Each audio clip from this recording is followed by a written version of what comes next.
Hey guys, tonight we are slipping back to a time when discipline was delivered swiftly. Children roamed free until the streetlights flickered on and the word lawsuit barely crossed anyone's mind.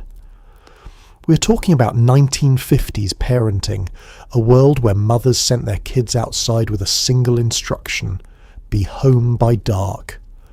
Where fathers handled misbehaviour with one stern look and everyone understood exactly what it meant.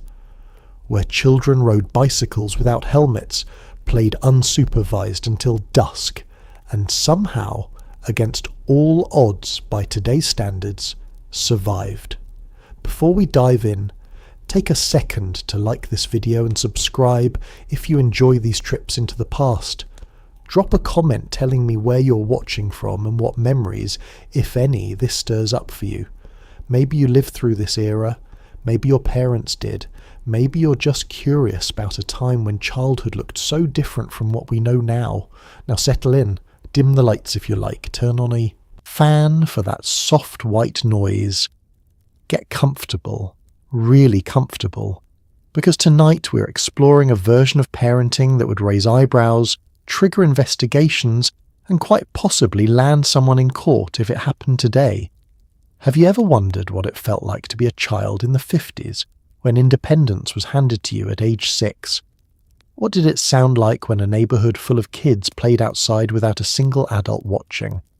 How did parents decide what was safe and what was not, when car seats did not exist and seatbelts were optional? What did discipline look like before timeouts, before parenting books, before anyone worried about emotional development? And how did children turn out when the rules were strict, the expectations were high, and affection was shown more through actions than words? And just like that, it is 1955. The screen door slams. The morning sun slants through the kitchen window. Your mother is already dressed, hair pinned, apron tied. Your father left for work an hour ago, and childhood, the kind that would be unrecognisable now, is about to begin. You wake to the sound of your mother moving through the kitchen, efficient and purposeful, the soft clink of dishes and the low hum of the radio filling the morning air. There is no discussion about whether you feel like getting up, no debate about what you will wear or what you will eat. You rise because that is what children do. You dress in clothes laid out the night before, comb your hair without being asked, and appear at the breakfast table on time. Your mother does not hover. She does not ask how you slept or whether you're excited about the day. She pours your juice, sets your toast on the plate, and expects you to eat it without complaint. This is not coldness. This is simply how mornings work.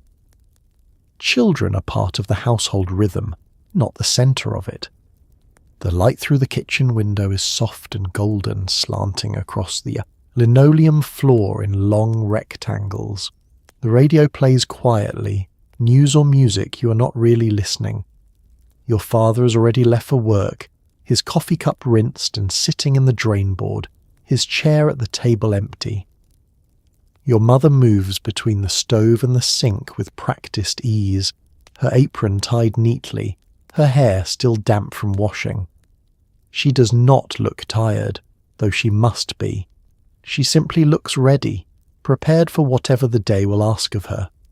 You sit at your place, the same chair you always sit in, and eat your breakfast without speaking.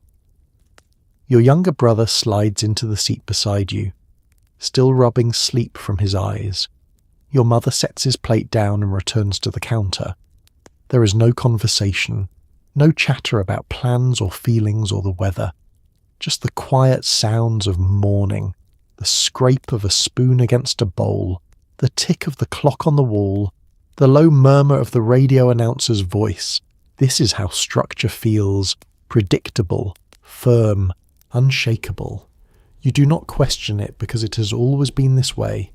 You wake when you are supposed to wake. You dress in what has been chosen. You eat what has been prepared. And you do it all without resistance, because resistance is not an option. that has ever been presented to you.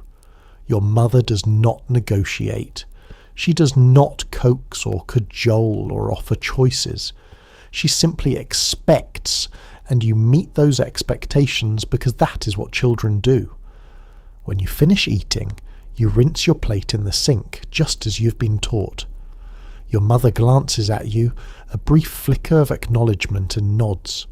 You gather your school books from the chair by the door, check that your shoes are tied, and wait by the front door until it is time to leave. Your brother does the same. You stand together in the small entryway, the morning light filtering through the screen door, casting shadows on the worn wooden floor. Your mother appears one last time, wiping her hands on her apron. She looks you over, checks your collar, smooths your brother's hair with her palm. Her touch is brief but sure. Then she opens the door and you step outside into the cool morning air. "Be good," she says. It is not a question. It is a statement, a quiet command that carries the weight of all her expectations. And you will be good because you know nothing else.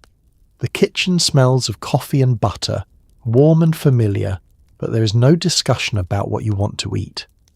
Your mother has prepared breakfast, oatmeal, or eggs, or toast with jam, and that is what sits in front of you. You do not ask for something different. You do not announce that you're not hungry. You eat what is given, quietly, gratefully, because that is what children do. If you push your plate away or complain, your mother does not coax you. She does not offer alternatives. She simply looks at you with that calm, unmovable expression that says, "This is what we have, and you will eat it, or you will go without." There are no battles, no negotiations, just the understanding that food is not a choice, it is a gift, and you accept it.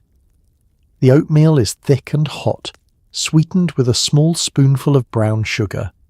You stir it slowly, watching the sugar dissolve into the pale surface, turning it faintly golden.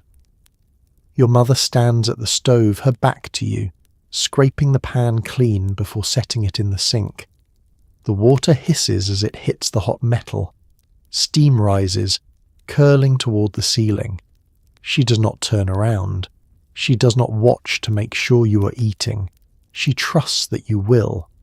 Your brother sits beside you, spooning his oatmeal methodically, one bite after another. He does not speak either. Breakfast is not a social event. It is fuel, plain and simple, and you consume it because your body needs it and because your mother prepared it. That is reason enough. If you are lucky, there is toast. Thick slices of white bread, toasted golden and slathered with butter that melts into every pore. Sometimes there is jam, strawberry or grape, spread thin because sugar is rationed in your mother's mind even if the war is over.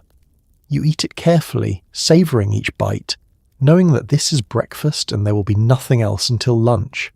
There are no colourful boxes of cereal lined up on the counter, no cartoon characters grinning from packaging, no frosted flakes or chocolate puffs or anything designed to make eating feel like entertainment.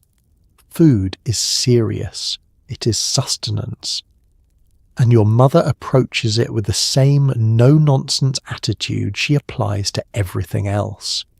You eat what is good for you, what is affordable, what is available, and you eat it without complaint. If you're still hungry after you finish, you do not say so. You simply wait, patient and quiet, until your mother offers seconds or until the meal is over. Hunger is not an emergency. It is a fact of life, something to be managed, not indulged. You learn to eat slowly, to make the meal last, to fill your stomach with water if you need to. You learn that your mother is not a short-order cook, and that the kitchen is not a restaurant. It is a place where food is prepared once, served fairly, and consumed gratefully. And so you eat your oatmeal. You drink your juice. You wipe your mouth with a napkin folded beside your plate. And when you are finished, you carry your dishes to the sink, rinse them under the cool water, and set them gently on the counter. Your mother nods. Good, she says, though the word is barely audible. It is enough. Before you leave for school, there are tasks. Small ones, manageable ones, but tasks nonetheless.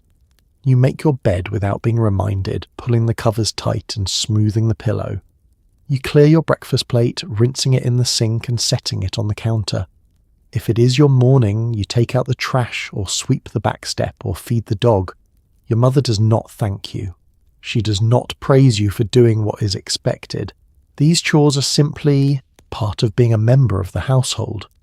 You contribute because you live here, because the family operates as a unit, and because even children have responsibilities.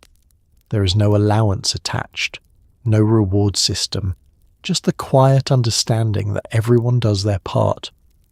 The bed is narrow, the mattress firm, the sheets plain white cotton that your mother washes every week and hangs on the line to dry. You pull the top sheet up first, tucking it under the pillow, then the blanket, smoothing out the wrinkles with your palm. The bedspread goes on last, a faded quilt that your grandmother made, its pattern of interlocking rings still visible despite years of use. You tug it straight, pat the pillow into place and step back. The bed looks neat, orderly, ready for the day. Your mother will not inspect it, but you know she'll notice if it is left undone. And the thought of her noticing, of her quiet disappointment, is enough to make you do it right. The trash sits by the back door, small metal can with a lid that fits snugly. You lift it carefully, trying not to let the lid clatter and carry it outside. The morning air is cool against your face, fresh and clean, smelling faintly of grass and dew. You walk to the larger can at the side of the house, lift the lid, and dump the contents inside. The metal clangs softly. You replace the lid, carry the small can back inside, and set it in its place. Your mother glances up from the sink, sees that it is done, and returns to her work. No words pass between you, but the acknowledgement is there, silent and sufficient. If it is your turn to feed the dog, you scoop kibble from the bag in the pantry, the dry pieces rattling into the metal bowl. The dog appears immediately, tail wagging, nose already pressing toward the food. You set the bowl down on the back porch and watch for a moment as he eats, crunching loudly, his whole body wiggling with satisfaction. Then you fill his water bowl from the hose, the water cold and clear, and leave him to his breakfast. These tasks are small, but they are yours. They teach you responsibility in ways that no lecture ever could. You learn that a household does not run itself, that someone has to take out the trash, feed the dog, sweep the step. And in the 50s, even children are expected to shoulder their share. There is no negotiating your way out of it, no claiming you're too tired or too busy. The work is there, and it must be done, and you do it, because that is what it means to be part of a family. When everything is finished, when your bed is made and your chores are complete, you gather your books and stand by the door. Your mother wipes her hands on a dish towel, glances around the kitchen to make sure everything's in order, and nods. You're free to go.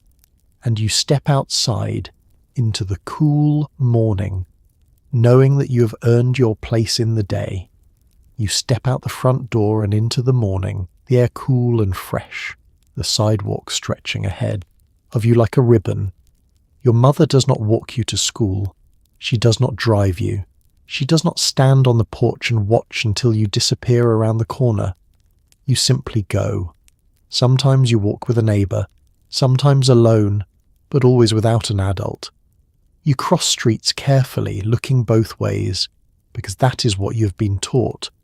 You pass the corner store, the barking dog behind the chain-link fence, the house with the rose bushes that smell sweet in summer. This walk is yours.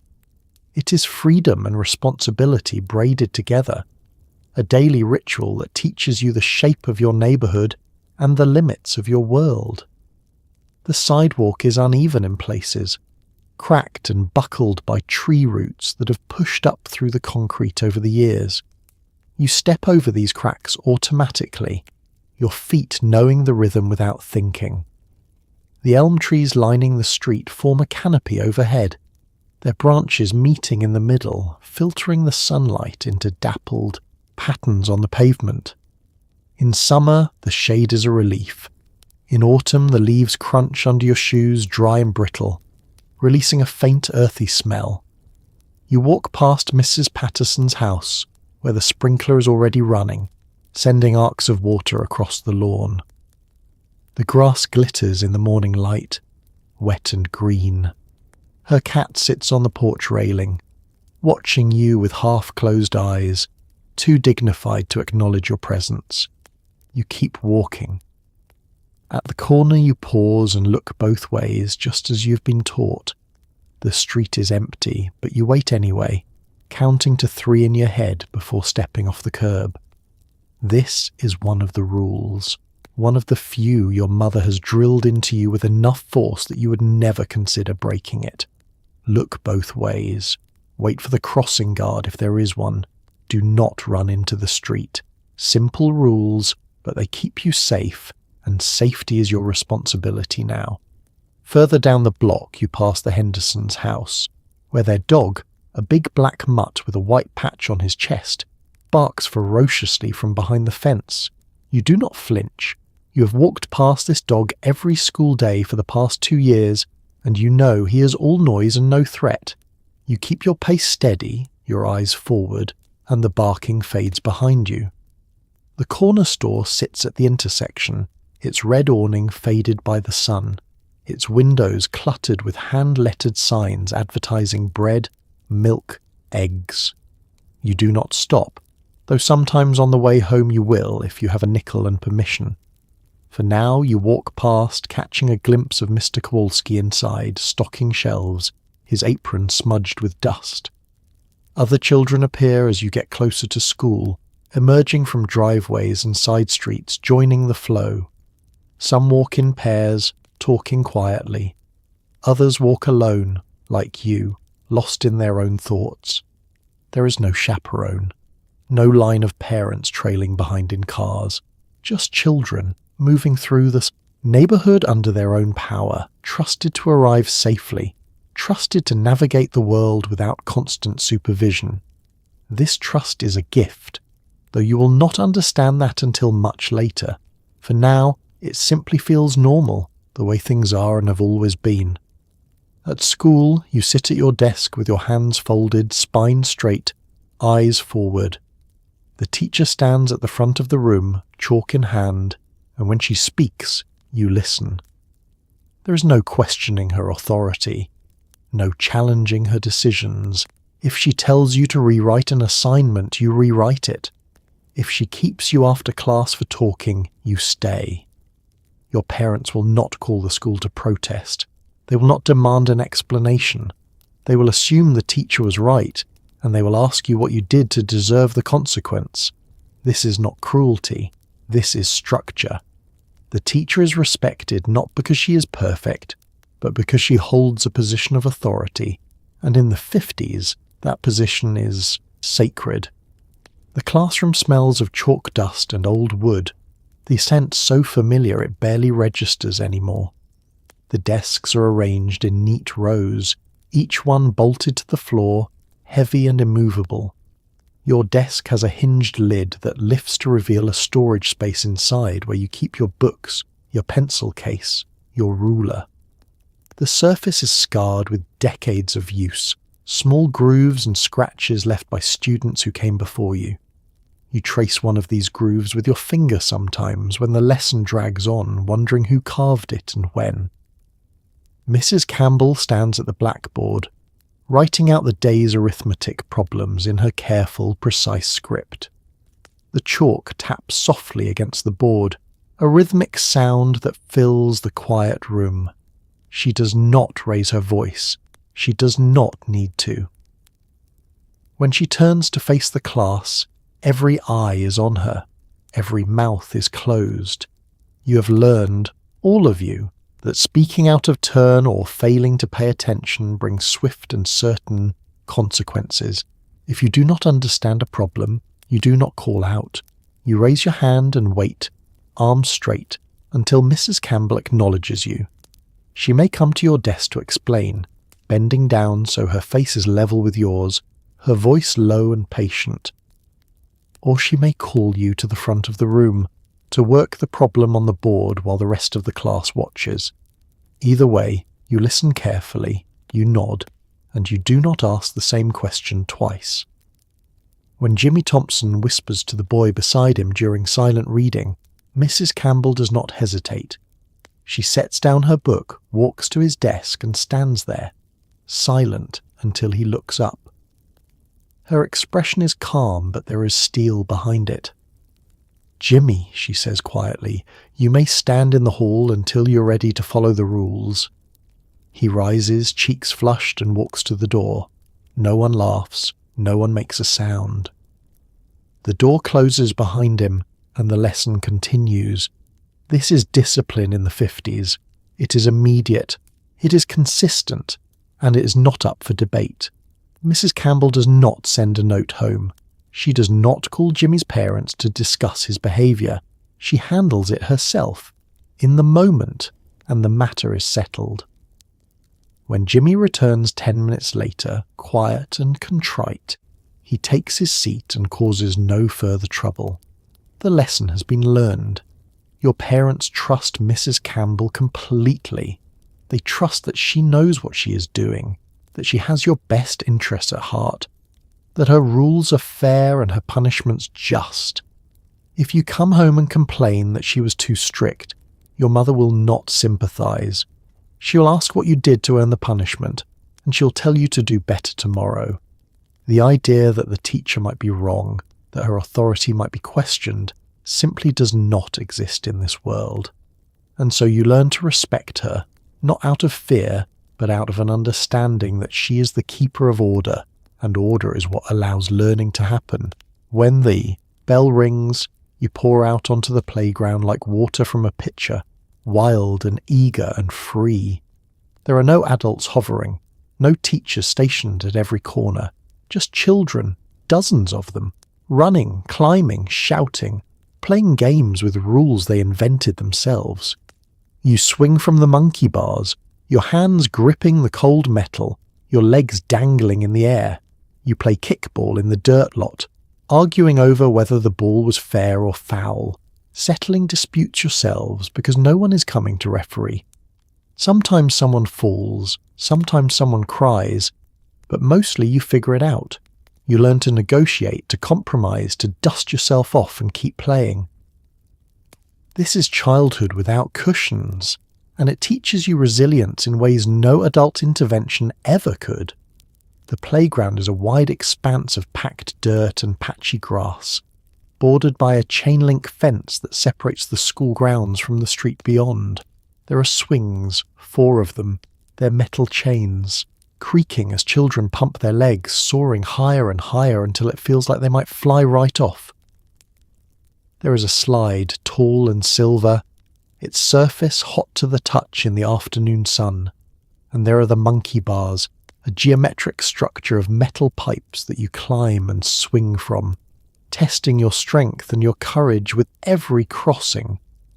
You run to the swings first, claiming one before they're all taken. The seat is hard rubber, worn smooth by years of use.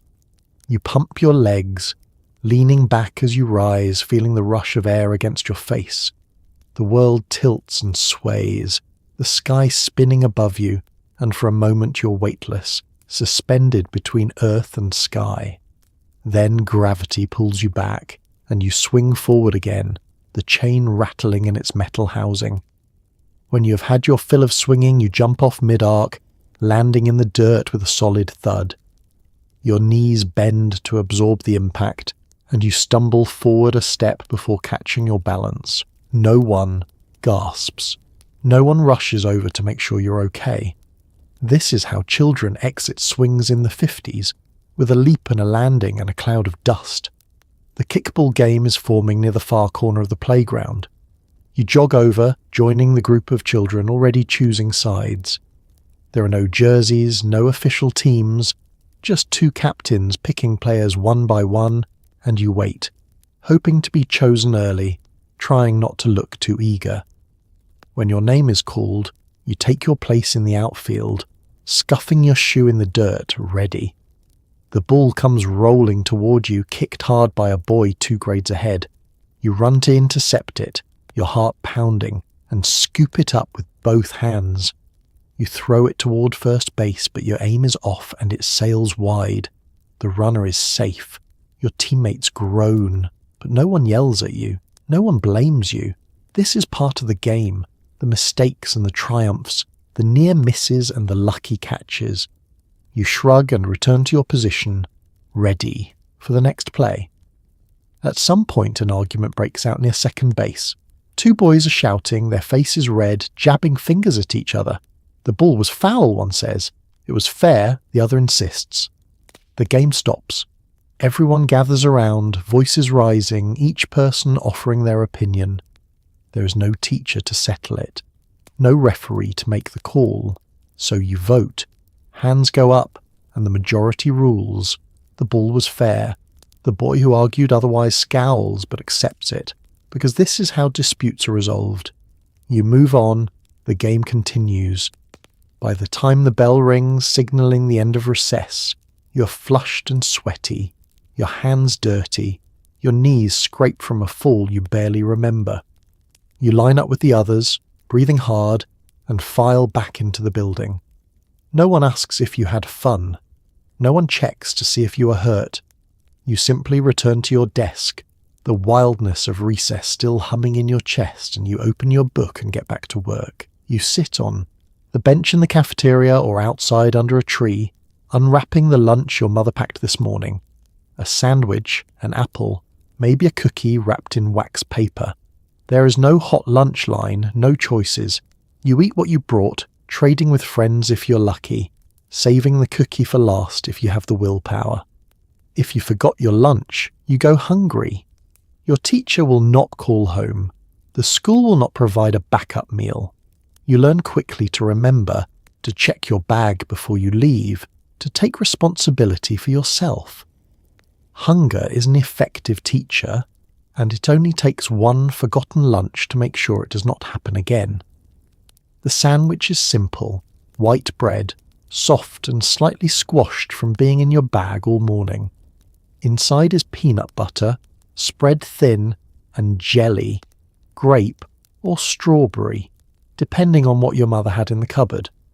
The bread sticks to the roof of your mouth as you chew, and you wash it down with milk from the small glass bottle you brought from home, still cool but not cold, the cream floating in a thin layer at the top.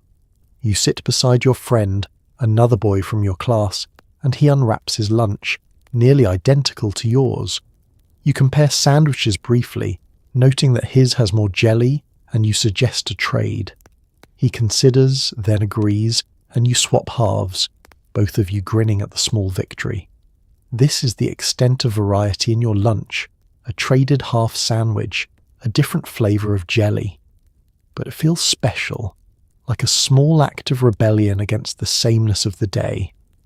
The apple is bruised on one side, a soft brown spot that you avoid as you bite around it. The skin is tart, the flesh crisp and white. You eat it down to the core, then toss the core into the trash can near the door, wiping your sticky hands on your pants. Your mother would disapprove, but she is not here, and pants can be washed. If you are very lucky, there is a cookie, oatmeal usually, or peanut butter, homemade and wrapped, carefully in wax paper to keep it from crumbling. You save it for last, letting the anticipation build, rationing the sweetness so that it lasts as long as possible. When you finally unwrap it, the cookie is slightly soft, the edges just beginning to harden. You take small bites, savouring each one, making it stretch until the very last crumb is gone. But if you forgot your lunch, if you left it sitting on the kitchen counter in your rush to get out the door, then you sit with an empty stomach and watch the other children eat. Your teacher does not ask why you have no food. She does not offer to share hers or call your mother to bring something. You simply go without, and the hours until school is over stretch long and uncomfortable. Your stomach growls, your head feels light. You learn, viscerally, that forgetting has consequences, and you make a mental note to check your bag tomorrow and every day after that. If you act up in class, if you talk back or refuse to follow instructions, the consequences are immediate. The teacher may send you to stand in the corner facing the wall while the rest of the class continues without you. She may send you to the principal's office, where a stern conversation and possibly a paddling await. There is no call home first, no meeting to discuss your behaviour. The punishment is delivered swiftly, and you return to class quietly, cheeks burning, lesson learned. When you get home, your parents do not comfort you. They do not take your side. They ask what you did, and when you tell them, they nod. Good, they say. Maybe you will remember next time, and you do. The corner is the place no one wants to be. It is not painful, not physically, but it is humiliating in a quiet, persistent way. You stand with your nose nearly touching the wall, your back to the class, listening to the lesson continue without you. You hear the scratch of pencils on paper, the soft murmur of Mrs. Campbell's voice as she explains a problem, the occasional shuffle of feet or scrape of a chair. But you're not part of it. You're separate, isolated, made an example of. The minutes drag. Your legs begin to ache. Your nose itches, but you do not scratch it. You simply stand still and silent until Mrs. Campbell tells you that you may return to your seat. If the offence is more serious, if you've been disrespectful or disruptive or deliberately disobedient, you are sent to the principal's office. The walk down the hall feels long, your footsteps echoing on the polished floor. Other classrooms are in session, their doors closed, and you pass them in silence, aware that you're in trouble, aware that everyone will know. The principal, Mr. Harris, is a tall man with a stern face and a paddle hanging on the wall behind his desk. It is wooden, smooth, and worn from use, and the sight of it makes your stomach tighten. He does not raise his voice when you enter. He simply gestures for you to sit, and then he asks calmly, "What happened?" You explain, stumbling over your words, trying to justify your behaviour, but he listens without expression. When you finish, he nods. You know the rules, he says, and you broke them. He stands, takes the paddle from the wall and tells you to bend over the chair. You do, your hands gripping the seat, your heart pounding. The paddle cracks across your backside once, twice, 3 times. It stings, sharp and hot, and your eyes water, but you do not cry out. When it is over, he tells you to return to class and to behave yourself from now on. You nod, your face burning with shame and pain, and you walk back down the hall, slower this time, trying to compose yourself before you open the classroom door. When you get home, you do not expect sympathy. You tell your mother what happened, your voice small, and she listens without interrupting. Then she nods, her expression firm. "You deserved it," she says, "and if I hear about this again, you will get the same from your father." You do not argue. You simply nod and retreat to your room, where you sit on the edge of your bed and vow, silently, to never end up in that office again. After school, you drop your books on the kitchen table and head straight back outside. Your mother does not ask where you're going. She does not require a detailed itinerary. She simply says, "Be home when the streetlights come on," and that is enough. You roam the neighbourhood with other children, a shifting pack of kids moving from yard to yard, game to game. You climb trees, build forts, race bicycles down the hill, your wheels humming on the pavement. No one is watching, no one is supervising. You're trusted to stay within earshot, to avoid real danger, to come home when it is time. This freedom feels vast and precious. and it teaches you to navigate the world on your own terms. The afternoon sun is still high when you step outside, the air warm and lazy, humming with the sound of cicadas. The neighbourhood is alive with children, voices calling back and forth, the thud of a basketball on pavement, the squeak of a bicycle chain in need of oil. You wander down the sidewalk, past the hedges and the picket fences, looking for your friends. You find them in the empty lot at the end of the block, a scrubby patch of dirt and weeds where no one has built a house yet. They are building a fort using scrap wood and old crates they dragged from someone's garage. You join in without being asked, hauling boards and hammering nails, your hands getting dirty, your shirt sticking to your back with sweat. The fort is lopsided and precarious, but it is yours, and that makes it perfect. When the fort is finished, or as finished as it is going to be, someone suggests a game of hide and seek. You scatter, running in all directions, searching for hiding spots. You crouch behind a bush, your knees in the dirt, your breath held as the seeker counts down. The game stretches on, one round turning into another, until the sun begins to dip lower and the shadows grow long. You climb trees, shimmying up the rough bark, your sneakers scuffing against the trunk. From the branches you can see the whole neighbourhood, the rooftops and the backyards, the glint of a swimming pool 2 houses over. You sit there for a while, straddling a thick branch, feeling the breeze on your face, watching the world below. Later, someone produces a bicycle, and the group decides to race down the big hill on Maple Street. You take turns, one rider at a time, coasting down the slope with no hands on the handlebars, legs stretched out to the sides, laughing and shouting as the wind whips past. It is reckless and thrilling, and no one stops you. As the evening wears on, the game's slow. You sit on the curb with a few others, talking about nothing in particular, tossing pebbles at a tin can in the street. The sky fades from blue to pink to purple, the first stars appearing faint and far away. Then, one by one, the streetlights flicker on, casting pools of yellow, light on the pavement. That is your signal. You stand, brush the dirt from your pants, and head home, your legs tired, your stomach empty, your heart full. You ride your bicycle everywhere, fast and reckless, the wind whipping through your hair. There is no helmet, no elbow pads or knee guards, just you and the bike and the open road.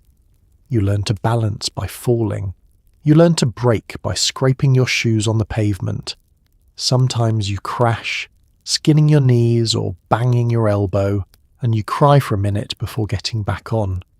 Your mother rinses the scrape with water, dabs it with iodine that stings like fire, and sends you back outside. There is no coddling, no excessive worry. Just the understanding that bumps and bruises are part of childhood, and you will survive them. The bicycle is a hand-me-down, passed down from your older cousin, its paint chipped and faded, the handlebars wrapped in cracked black tape.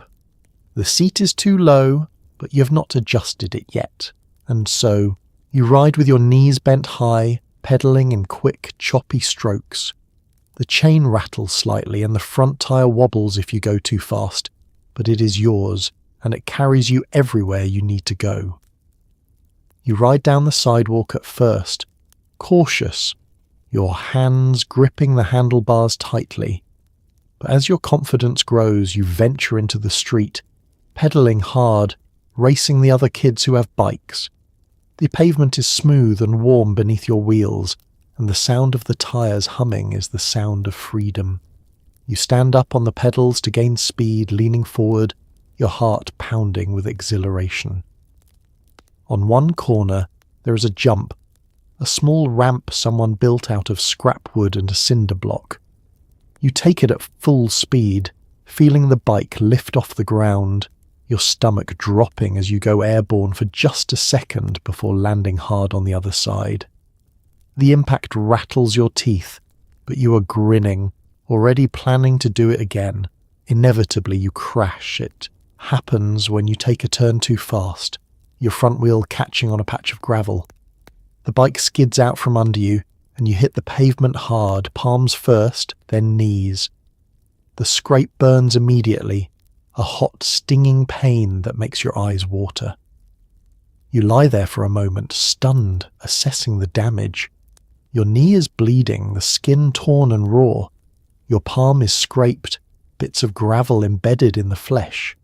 You pick yourself up slowly, wincing, and walk the bike home, limping slightly. Your mother is in the kitchen when you come through the door.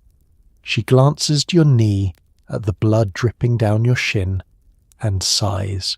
"Sit down," she says, and you do, hopping onto the chair by the table. She brings a wet washcloth and kneels in front of you, wiping away the blood with firm, efficient strokes. The cloth is rough and cold and it hurts, but you do not complain. Then comes the iodine, a small brown bottle with a dropper. She dabs it onto the scrape and the sting is immediate and intense, a burning that makes you suck in your breath and squeeze your eyes shut. It hurts worse than the fall, but your mother does not stop until the whole scrape is covered. "There," she says, straightening up. "You will live. Now go play." And you do. You limp back outside, the iodine still burning, and climb back on your bike, because that is what you do. You fall, you bleed, you get back on, and you keep riding. You do not stay confined to your own yard. You wander freely through the neighbourhood, cutting through Mrs. Henderson's backyard to reach the empty lot, climbing the fence into the Johnsons' property to retrieve a ball. No one calls the police. No one worries about trespassing. Neighbours know you, recognise you, trust you to behave. If you step out of line, they correct you themselves, and you listen, because their authority is an extension of your parents' authority. The neighbourhood is a shared space, and you are part of its fabric, woven into the daily life of the block in ways that feel both ordinary and deeply secure. Mrs. Henderson does not mind when you cut through her yard as long as you close the gate behind you and do not trample her flower beds. She's often outside when you pass, kneeling in the dirt with her gardening gloves on, pulling weeds or pruning roses. She glances up when you come through, nods in acknowledgement and returns to her work. Sometimes she asks how your mother is doing. Sometimes she tells you to wipe your feet before you go inside, but mostly she just lets you pass. A silent agreement that the neighbourhood belongs to all of you, children included. The Johnsons have a big backyard with a tall oak tree and a wooden fence that is easy to climb.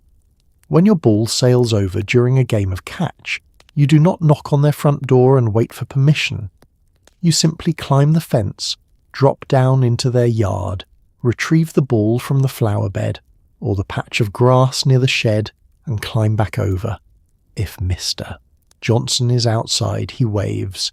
If Mrs. Johnson sees you, she smiles. They do not scold, they do not call your parents. They understand that balls go over fences and children go after them. That is simply how it works. The Millers, 2 houses down, have a dog that barks ferociously whenever anyone walks past their gate. But you know the dog, a big golden retriever named Buddy, and you know that if you reach through the fence and scratch behind his ears, he will wag his tail and lick your fingers. Sometimes you stop just to say hello, pressing your face close to the chain link, whispering his name. He whines and wiggles, and you stay for a moment before moving on. There is a small woods at the edge of the neighbourhood just beyond the last row of houses. It is not much, just a narrow strip of trees and underbrush, but to you it feels vast and wild.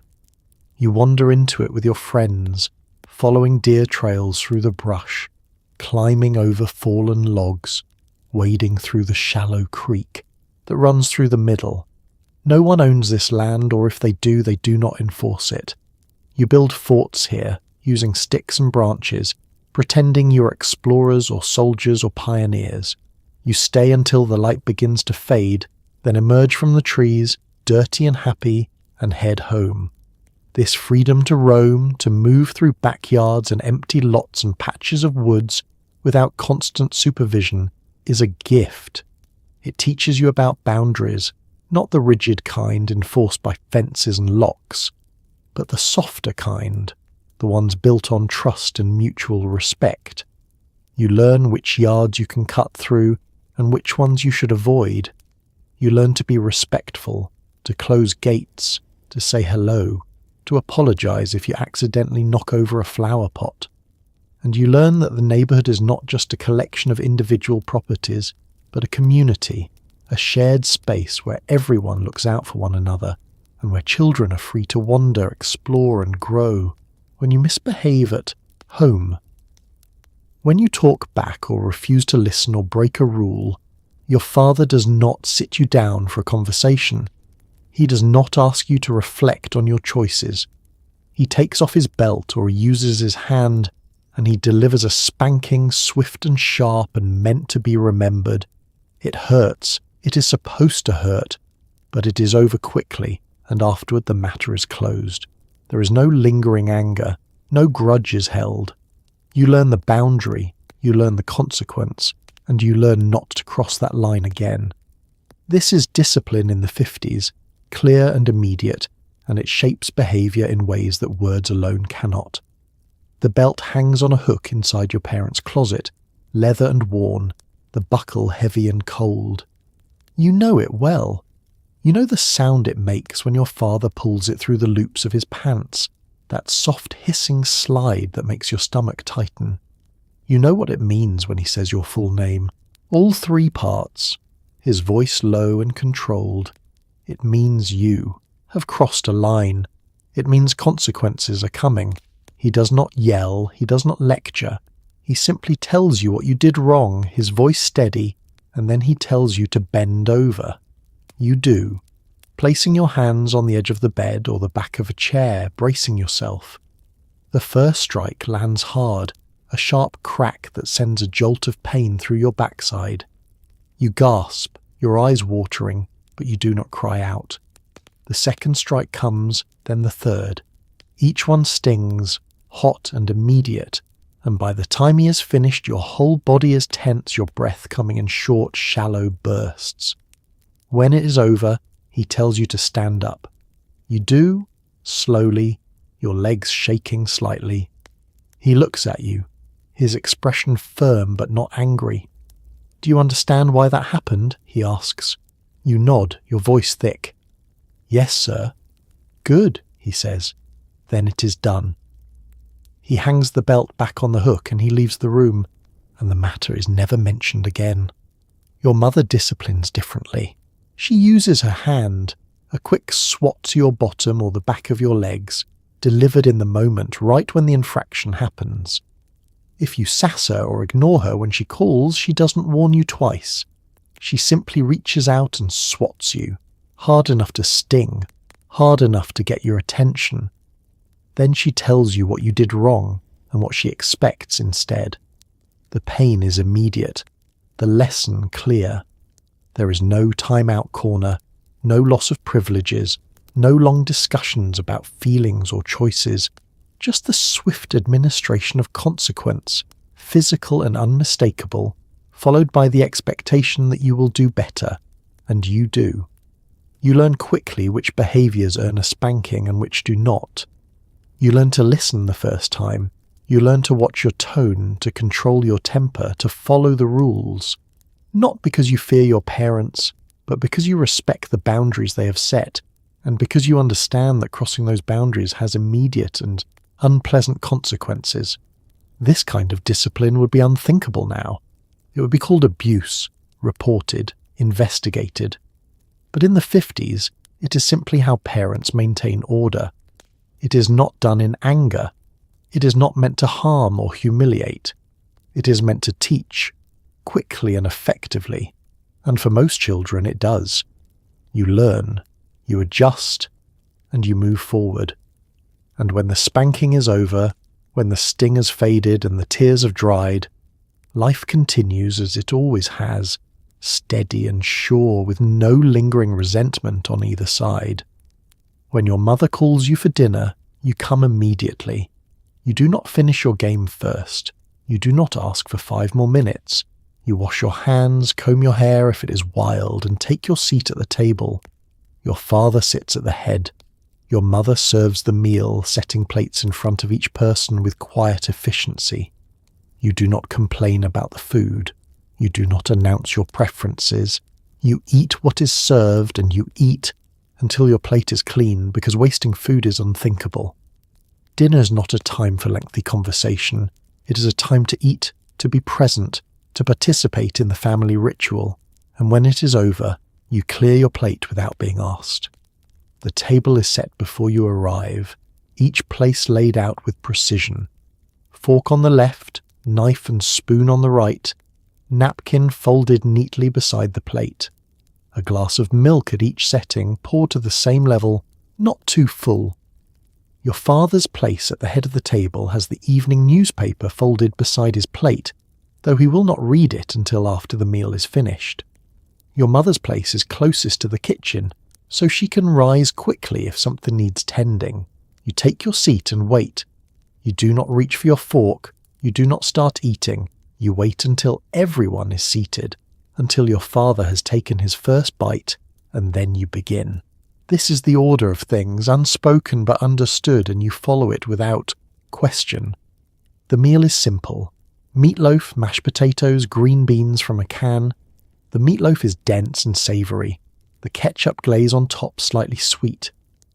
The potatoes are lumpy, flecked with bits of skin, butter melting in a small pool in the centre. The green beans are soft, nearly grey, seasoned with a bit of bacon fat. It is not fancy, it is not exciting, but it is hot, and it is filling, and it is what your mother has prepared, and that is enough. You eat steadily, methodically, using your fork to push food onto your spoon, bringing each bite to your mouth with care. You do not speak unless spoken to. You do not interrupt. If your father asks about your day, you answer briefly, a sentence or two, and then fall silent again. If your mother mentions something that needs doing, you nod and say, "Yes, ma'am." The conversation is sparse, functional, the sounds of eating filling the spaces in between. Your younger sister sits across from you, her legs swinging beneath the table, not quite, reaching the floor. She pushes her green beans around her plate, making a small pile on one side, clearly hoping they will disappear if she rearranges them enough. Your mother notices. "Eat your vegetables," she says, her tone leaving no room for argument. Your sister sighs, stabs a bean with her fork and chews it slowly, her face a mask of resignation. When your plate is clean, scraped and empty, you set your fork down and wait for everyone else to finish. You do not ask to be excused. You do not leave the table early. You sit, hands folded in your lap, until your father pushes back his chair and rises. Then, and only then, do you stand. You carry your plate to the sink, rinse it under the faucet, and set it on the counter. Your mother is already at the stove, wrapping leftovers, wiping down surfaces. You do not offer to help unless it is your assigned night for dishes. You simply complete your task and leave the kitchen, knowing that dinner, like everything else in your household, has a rhythm, a structure, and you have played your part. When your mother says it is time for bed, it is time for bed. There is no negotiation, no request for 1 more story or 10 more minutes. You brush your teeth, put on your pajamas, and climb into bed. Your mother may tuck you in, smoothing the blanket and kissing your forehead, or she may simply turn off the light and close the door. Either way, you stay in bed. You do not get up for water. You do not wander into the living room to see what your parents are watching. You lie quietly in the dark, listening to the sounds of the house settling, and eventually you fall asleep. Bedtime is a boundary, firm and uncrossable, and it teaches you that rest is not optional. The hallway light dims at 8:30. You know this the way you know the sun will rise, because it happens every single night without fail. Your mother appears in the doorway of whatever room you're in, and she says simply, "Time for bed." There is no preamble, no warning. Just the statement, and you are expected to respond immediately. You set down whatever you are holding, your toy truck or your book or the stick you were whittling on the porch. You do not argue. You do not point out that it is still light outside, that the sun has only just dipped below the horizon, that you're not tired. None of this matters. Bedtime is 8:30, and at 8:30 you go to bed. In the bathroom, you brush your teeth with the hard bristled brush and the minty paste that foams too much and makes your eyes water. You spit into the sink, rinse your mouth with a handful of water from the tap, and wipe your face with a towel hanging on the rack. Your reflection in the mirror looks back at you, sleepy-eyed and resigned. Your pajamas are laid out on your bed, the same ones you wear every night until they are washed. Soft cotton, faded from many washings, the cuffs fraying slightly. You change quickly, folding your clothes and setting them on the chair by the window. Your mother has taught you to be neat, to put things in their place, and even at bedtime this expectation holds. You climb into bed, the sheets cool and crisp against your skin. The mattress is firm, the pillow thin, and you adjust yourself until you find a comfortable position. Your mother appears in the doorway, silhouetted by the light from the hall. She steps in, pulls the blanket up to your chin, and smooths it with her hand. Her touch is brief but gentle.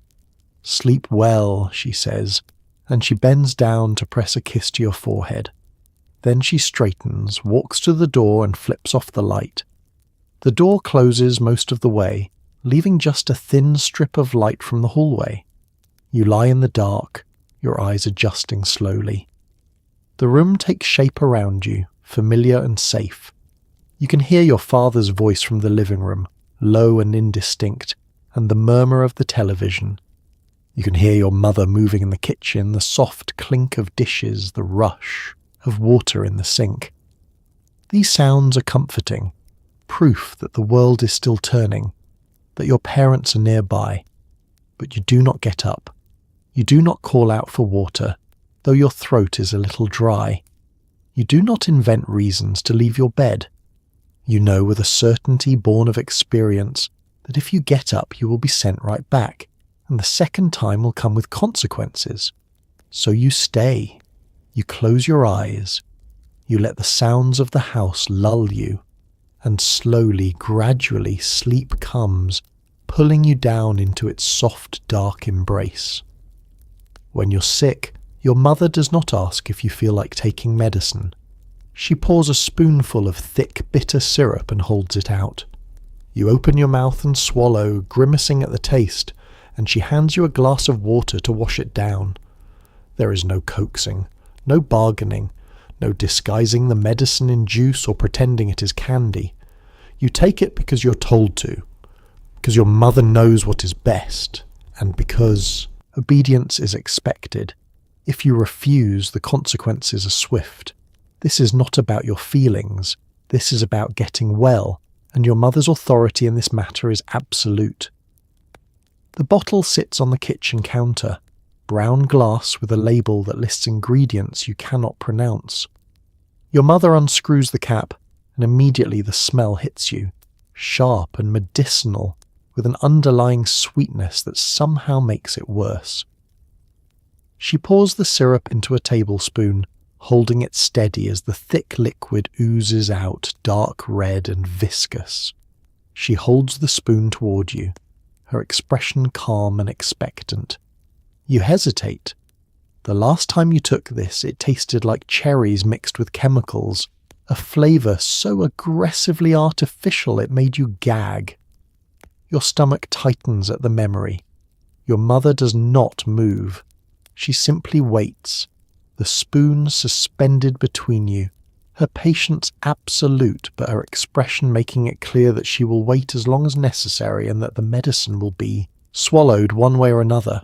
You open your mouth. She tips the spoon and the syrup slides onto your tongue, coating it immediately. The taste is even worse than you remembered, cloyingly sweet and bitterly medicinal at the same time.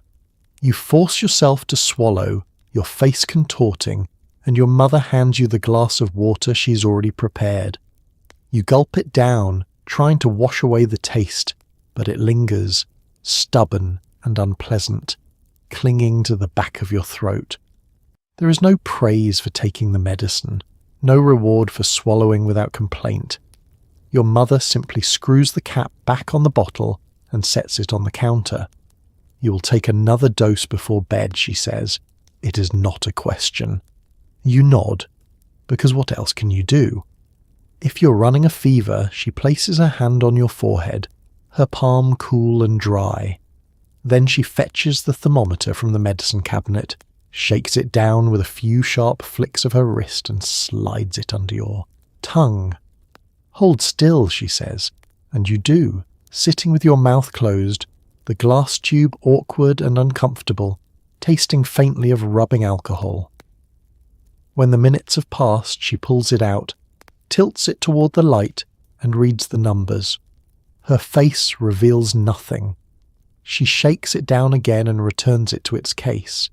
If your throat hurts, she mixes salt into warm water and hands you the glass. Gargle, she says. You do, tilting your head back, the salty water burning your raw throat. You spit into the sink, grimacing, and she nods. Again. You repeat the process 3 times, 4 until she's satisfied. There is no discussion of whether the remedies work, no asking if you would prefer a different approach. Your mother learned these treatments from her mother and her mother before that, and they are administered with the same certainty she brings to everything else. Medicine is not optional. Getting well is not negotiable. And your feelings about the taste or the discomfort are irrelevant. You take what you're given, you do what you're told, and you trust that your mother knows best. Because in the 50s, that trust is simply a fact of childhood. You're taught to be polite to adults, all adults, not just the ones you know. When a neighbour speaks to you, you stop and answer respectfully. When a shopkeeper asks if you need help, you say yes, sir, or no, thank you. You do not hide behind your mother. You do not treat strangers as inherently dangerous. You are taught caution, yes, but also courtesy. The world in the 50s feels smaller, more connected, and children are expected to navigate it with a certain level of independence and trust. This is not naivety.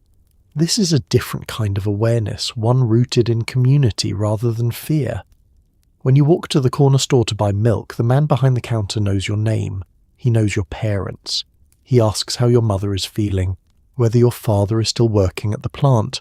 You answer, politely, standing on tiptoe to see over the counter, counting out the coins from your pocket. He takes them, drops them into the register, and hands you the cold glass bottle, its surface slick with condensation. Be careful with that, he says, and you nod. Thank you, Mr. Kowalski. You tuck the bottle under your arm and walk home slowly, gripping it with both hands, careful not to drop it. On the sidewalk you pass Mrs. Murphy, who is sweeping her front steps. She pauses, leaning on her broom, and smiles. Good morning, she says. Good morning, Mrs. Murphy, you reply, because that is what you've been taught. You do not keep walking without acknowledging her. You do not mumble or look away. You meet her eyes, you speak clearly, and you move on only after the exchange is complete. At the park, a man sits on a bench reading a newspaper. He looks up as you pass, nods in greeting. You nod back. Later, when your ball rolls near his feet, he picks it up and tosses it to you. Thanks, mister, you say, catching it. He smiles and returns to his paper. You do not run away. You do not view him with suspicion.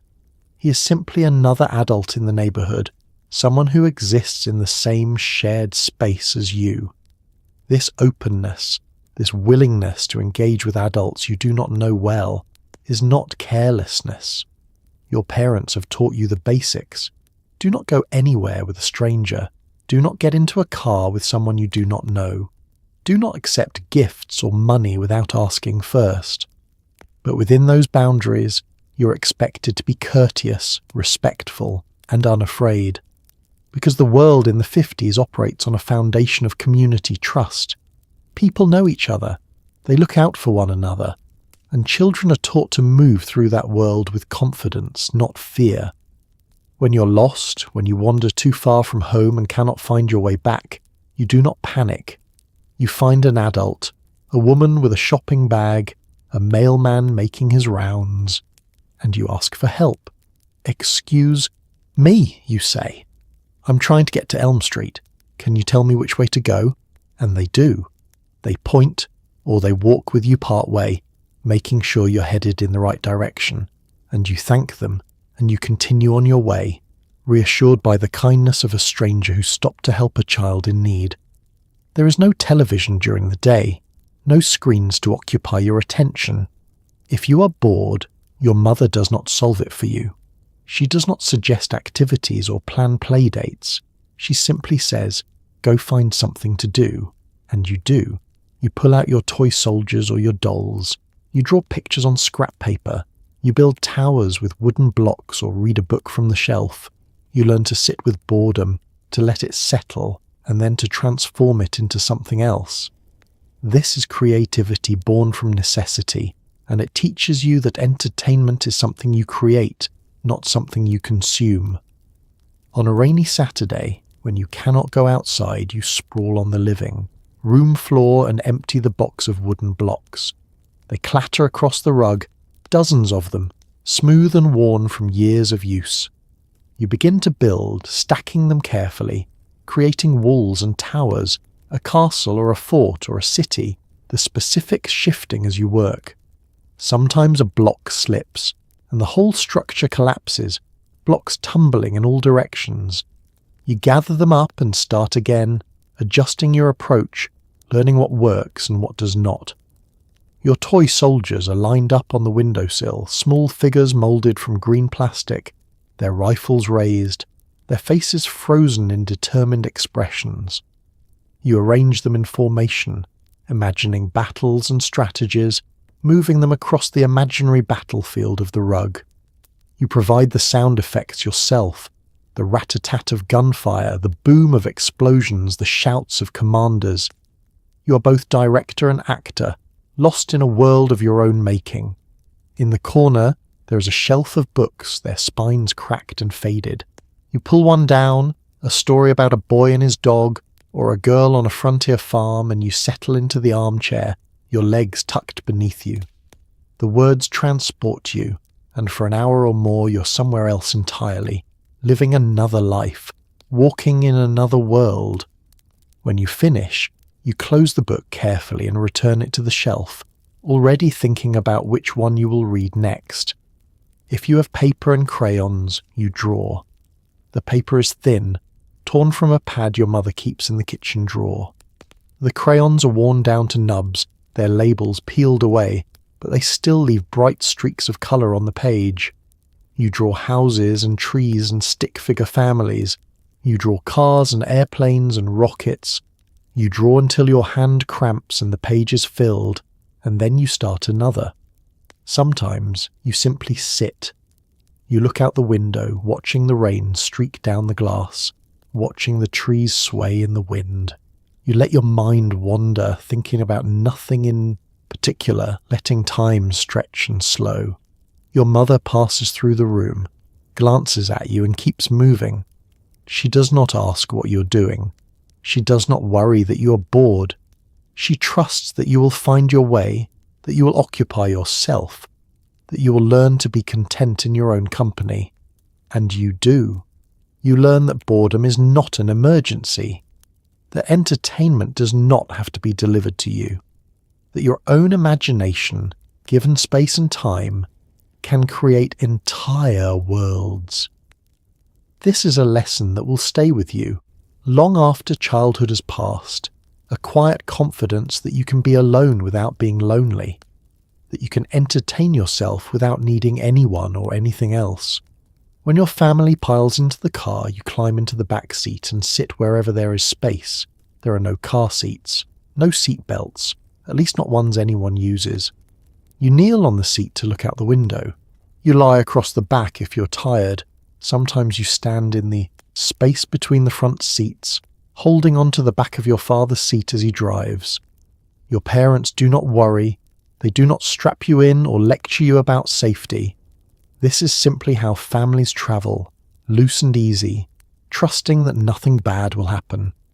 And most of the time, nothing does. The car is a wide, heavy sedan, its body made of solid steel, its interior spacious enough to hold the whole family with room to spare. The back seat is a bench, upholstered in vinyl that is cool in winter and sticky in summer. You climb in and settle wherever you like, sometimes pressed against the door, sometimes in the middle, sometimes sprawled across the entire seat if you're the only child making the trip. The seat belts exist, thin straps tucked into the crack between the seat and the backrest, but no one uses them. Your father does not remind you. Your mother does not check. The belts stay hidden, forgotten, serving no purpose. You do not think about them. You do not think about what might happen if the car stops suddenly, if another car pulls out in front of you, if your father has to swerve. These possibilities are abstract, distant, not real in any tangible way. Instead, you kneel on the seat, your hands pressed against the back window, watching the world scroll past. Houses and trees and telephone poles, other cars moving in the opposite direction. You wave at children in other cars and sometimes they wave back. The wind buffets the car and you feel it sway slightly, a gentle rocking motion that is oddly soothing. On longer trips you lie down, your head resting on the armrest, your legs stretched across the seat. The motion of the car lulls you, the hum of the engine, the soft vibration of the tyres on pavement. You drift in and out of sleep, your body relaxed, your mind wandering. Your mother glances back occasionally, checking that you're still there, still settled. She does not wake you. She simply lets you rest. Sometimes you stand, wedging yourself in, the space between the front seats, your hands gripping the back of your father's seat for balance. From here, you can see out the windshield, can watch the road unfold ahead. Your father does not tell you to sit down.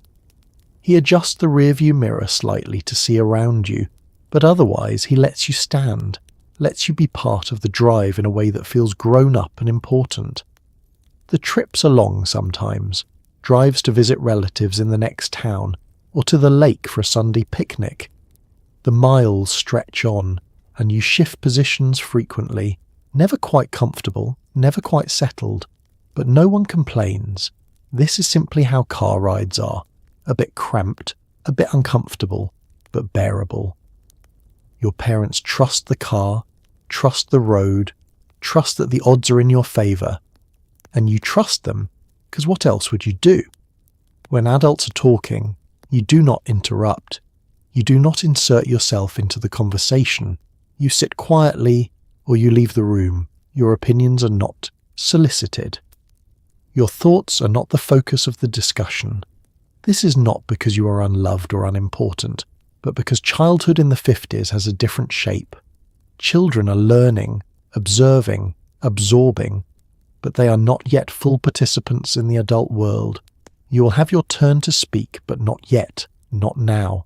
And so you listen, you watch, and you learn what it means to wait.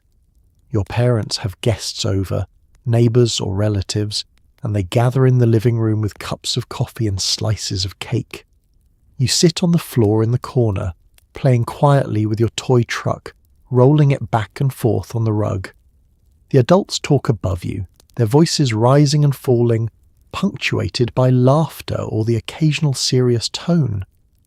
You catch fragments of the conversation, talk of work and politics and someone's upcoming surgery, but you do not understand most of it, and you do not ask.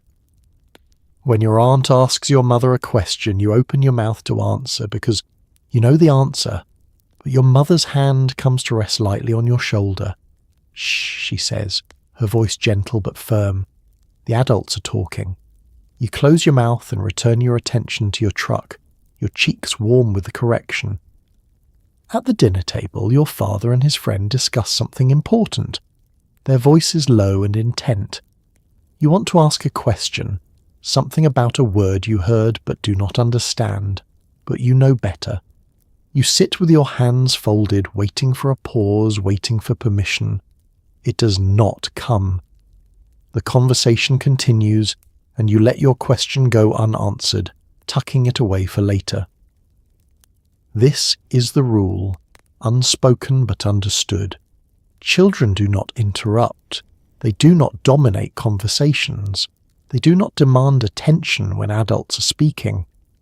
You learn to gauge the rhythm of a discussion, to sense when a pause is simply a breath and when it is an opening. You learn to wait, to hold your thoughts, to let the adults finish before you speak. And even then, you speak only if asked, only if your input is invited. This is not cruelty. This is structure. In the 50s, childhood is a time of preparation, a period of learning and observing before you step into the adult world. You're not expected to have opinions on politics or finances or the neighbour's marital troubles. You're expected to absorb, to watch, to learn how adults navigate the world so that when your turn comes, you will be ready. And so you sit, you listen, you watch your mother's face as she talks, noting the way she nods when she agrees, the way she tilts her head when she's thinking. You watch your father lean back in his chair, his hands folded over his stomach, his expression thoughtful. You learn the language of adults, not through participation, but through observation. And in that quiet watching, you begin to understand the shape of the world you will one day inhabit. Sunday morning, you wake early and dress in your best clothes, the ones your mother laid out the night before. Your father wears a suit, your mother wears a dress and gloves. You will climb into the car and drive to church, where you sit in the pew, quiet and still for an hour or more. You do not fidget, you do not complain. You listen to the sermon, even if you do not understand all of it, and you stand when everyone stands, sit when everyone sits. Afterward you come home to a big meal, pot roast or chicken, and the afternoon stretches out slow and peaceful. Sunday is sacred, set apart, a day when the world slows down and families are together.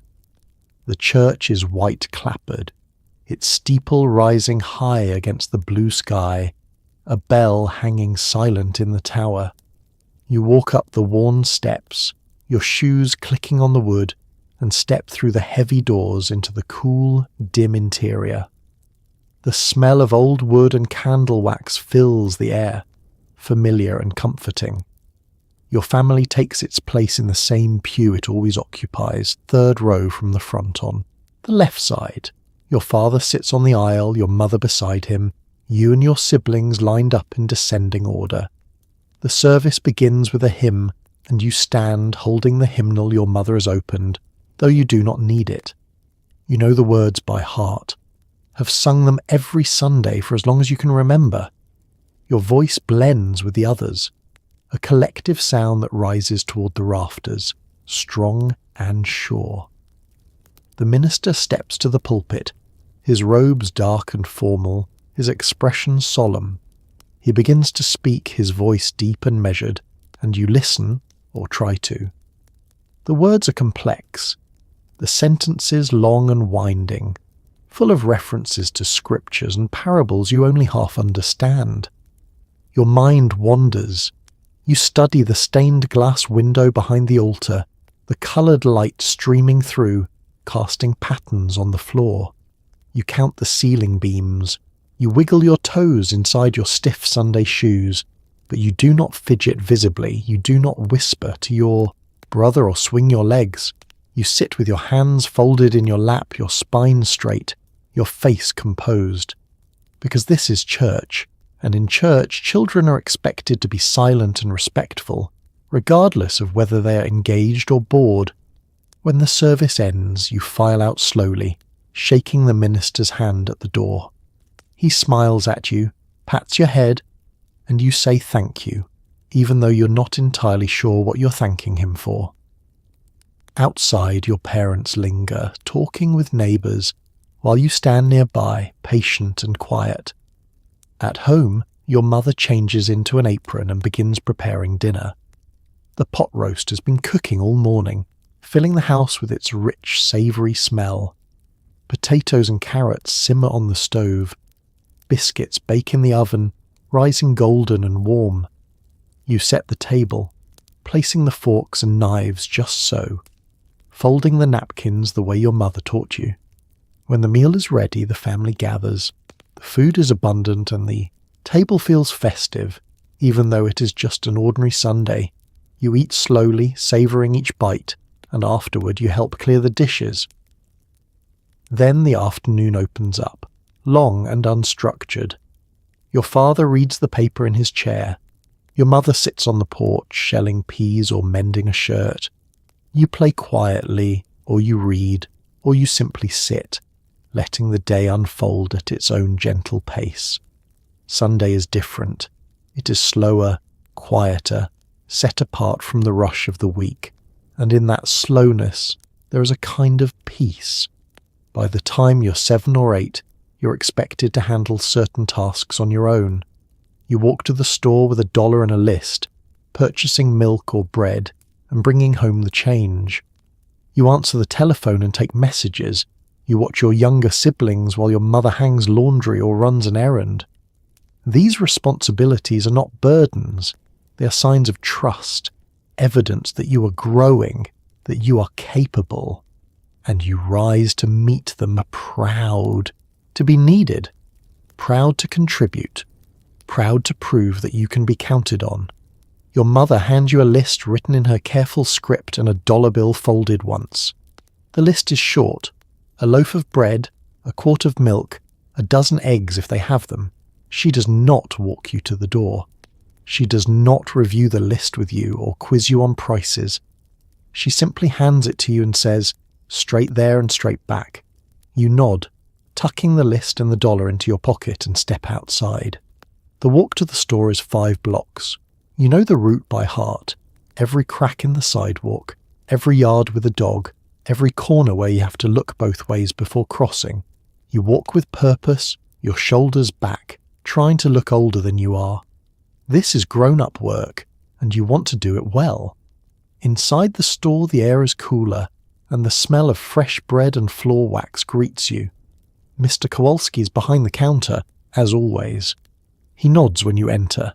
You take a basket from the stack near the door and begin gathering items. The bread is easy, soft and white, wrapped in wax paper. The milk sits in the refrigerated case, bottles lined up in neat rows. You select one carefully, checking the cap to make sure it is sealed, and carry it to the counter along with the bread. Eggs? Mr. Kowalski asks. Yes, please. He reaches under the counter and pulls out a carton, opening it briefly to show you that none are cracked. You nod, and he adds it to your pile. He totals the cost, his pencil scratching on a scrap of paper, and tells you the amount. You hand him the $1, and he counts out your change, placing it in your palm, 1 coin at a time. You thank him, tuck the change into your pocket, and carry your purchases home, walking slowly to keep the eggs from jostling. When the telephone rings, your mother is elbow deep in dishwater. She glances at you. Can you get that? You run to the hallway, lift the heavy receiver from its cradle, and answer the way she taught you. Hello, Morrison residence. The voice on the other end asks for your father. He's at work, you say. Can I take a message? You listen carefully, repeating the name and the number back to make sure you have it right, and then you write it down on the pad of paper your mother keeps by the phone. You hang up, proud of yourself, and bring the message to your mother. She glances at it, nods, and says, Good job. On Saturday morning, your mother needs to run to the neighbour's house to return a dish. She asks you to watch your little brother while she's gone. He is 4, small and easily distracted, and you are in charge. You take the responsibility seriously. You keep him in the backyard, away from the street. You make sure he does not climb too high in the tree or wander too far. When he falls and scrapes his knee, you help him up, brush the dirt away, and tell him he's fine. He believes you, because you are older, and older siblings know things. When your mother returns, she asks if everything was all right. You nod. He was good. She smiles, and you feel a quiet swell of pride. These tasks, small as they are, teach you that you are capable, that you can be trusted, that the world is not something to fear, but something to navigate, carefully and confidently. You learn to count change, to speak to adults on the phone, to keep a younger sibling safe. And in learning these things, you begin to see yourself differently. Not as a child who needs constant supervision, but as a person who can handle responsibility, who can contribute, who can be relied upon. This is how independence is built, one small task at a time, until the weight of it no longer feels heavy, but simply feels like part of who you are. You climb trees so high your mother cannot see you from the ground. You jump off the garage roof into a pile of leaves. You wade into the creek even though you're not supposed to. Your shoes soaked, your pants muddy. Your parents do not rush to stop you. They do not bubble wrap your childhood or eliminate every possible danger. They let you take risks, small ones, calculated ones, because they understand that growing up means learning what you're capable of. Sometimes you fall, sometimes you fail, but you learn, and that learning is worth more than any amount of protection. The oak tree in the backyard is enormous, its branches spreading wide and thick, some of them low enough to reach from the ground, others so high they seem to touch the sky. You start with the lower branches, pulling yourself up with both hands, your feet scrabbling for purchase on the rough bark. Once you are secure, you reach for the next branch, and the next, climbing higher with each step. The world below shrinks. The house looks smaller. Your mother, hanging laundry on the line, becomes a tiny figure moving between white sheets. You climb until the branches grow thinner, until they sway slightly under your weight.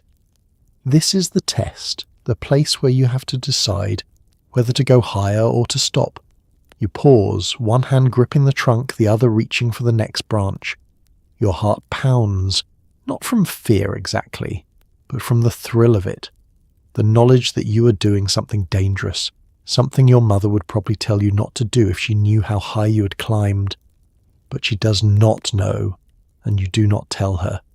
You reach for the branch, pull yourself up, and keep climbing. From this height, you can see over the fence into the neighbour's yard. You can see the street beyond, cars passing, people walking. The wind is stronger up here and the leaves rustle around you, a soft whispering sound. You wrap your arms around the trunk and hold on, letting yourself feel the sway, the slight give of the tree beneath you. This is yours, this height, this view, this moment. No one can take it from you. Later, you and your friends pile leaves into a massive heap beneath the garage roof. The leaves are dry and crackling, gathered from all over the yard, mounded so high they reach halfway up the side of the garage. You climb onto the roof, your sneakers slipping slightly on the shingles, and stand at the edge, looking down. It is not that far, maybe 8 feet, but it feels like a mile. Your friends shout encouragement from below. Come on, do it. You take a breath, bend your knees, and jump. For a moment, you're airborne, weightless, the ground rushing up to meet you. Then you hit the pile, leaves exploding around you, the impact softer than you expected. You sink into the leaves, laughing, your heart racing, your whole body buzzing with adrenaline. Your friends cheer, and one by one, they climb up and jump, each of them landing with a whoop and a crash. The creek runs behind the development, a shallow ribbon of water winding through the trees. You're not supposed to go near it. Your mother has told you this more than once, but today you do anyway. You and 2 other boys pick your way down the slope, grabbing onto roots and branches to keep from sliding. The water is clear and cold, running over smooth stones. You step in, the water soaking through your sneakers immediately, chilling your feet. You do not care. You wade deeper, the water rising to your ankles, then your calves. You search for crawfish under the rocks, flipping them over and watching the tiny creatures scuttle away. When you get home, your pants are soaked and streaked with mud. Your mother takes one look at you and sighs. You went to the creek. It is not a question. You nod, bracing for consequences. She tells you to leave your wet shoes on the porch and to go change. That is all. No lecture, no punishment. Just a resigned acceptance that this is what boys do, that childhood involves mud and water and small acts of defiance. She trusts that you will learn your limits, that the creek will not sweep you away, that the tree will not break beneath you. And she is right. You learn. Not because you are stopped, but because you are allowed to try. Your parents do not tell you they love you every hour. They do not pepper you with praise or celebrate every small accomplishment. But their love is present, steady, woven into the fabric of daily life. It is in the way your mother smooths your hair before school, in the way your father lets you sit beside him while he reads the paper, in the packed lunch, the tucked-in blanket, the quiet pride in their eyes when you do something well. This love is not loud, but it is deep, and you feel it in ways that do not require words. Your mother stands at the door each morning as you leave for school. She does not hug you. She does not say, "Be careful," or "I love you." She simply smooths your hair with her hand, a quick, gentle touch that straightens the cowlick at the back of your head, and nods. Her eyes meet yours for just a moment, and in that glance, you understand everything. You are seen. You are cared for. You are hers. At night, after you have brushed your teeth and climbed into bed, she comes to your room. She pulls the blanket up, tucking it around your shoulders, her movements efficient but tender. Sometimes she bends down and kisses your forehead, her lips cool and soft. Sometimes she simply pats your shoulder and turns off the light. Either way, you feel it. The care, the constancy, the knowledge that she will be there in the morning, that she will always be there. Your father shows his love differently. He is not a man of many words. He does not sit you down for heart-to-heart conversations or ask about your feelings. But on Sunday mornings, when he settles into his chair with the newspaper, he lets you sit beside him. You perch on the arm of the chair or on the floor at his feet, and he reads aloud occasionally snippets of news or the scores from yesterday's game. He does not look at you while he reads, but you know he is aware of your presence, that he has made space for you in his quiet Sunday ritual. And that is enough. When you do something, well, when you bring home a good report card or hit a home run in the neighborhood baseball game, your father does not throw his arms around you or shout with pride. He simply nods, a small, serious nod, and says, "Good work." Those two words carry weight. They are not given lightly, they are earned. And when you receive them, you stand a little straighter, your chest swelling with quiet pride. Your mother packs your lunch each morning, the same routine she has followed for years. A sandwich, an apple, a napkin folded neatly. She does not include a note. She does not draw a smiley face on the napkin or write "I love you" on the sandwich bag.